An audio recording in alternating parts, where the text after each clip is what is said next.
pats gali ar pati išbūti nepatogume, nepaversdamas kito žmogaus blogiukų. Jo, kažką pasakė, kažką padarė, pasidarė nepatogu. Bet tai ne apie jį.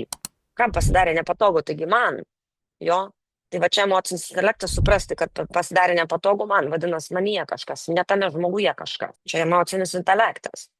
Jo, kai supranti, kad aš tiesiog labai jautrus žmogus, nėra leidimas emociškai daužyti kitus.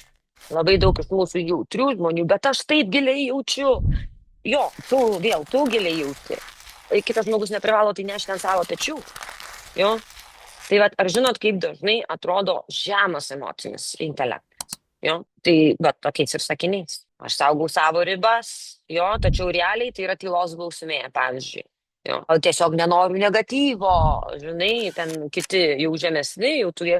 Tai vėl pasižiūrėkim, čia ne emocinis intelektas. Jeigu negali priimti realiai kitos nuomonės, ne intelektas, emocinis ir šis intelektas yra sugebėti būti neįsikibusi tai, ką tu žinai. Sugebėti kaip tik atvirkščiai išvirsti ir klausinėti apie tai, ką tu galvoji, kad tu žinai, su atviru protu ir širdim, kad tu gal nežinai. Vakarų intelektas.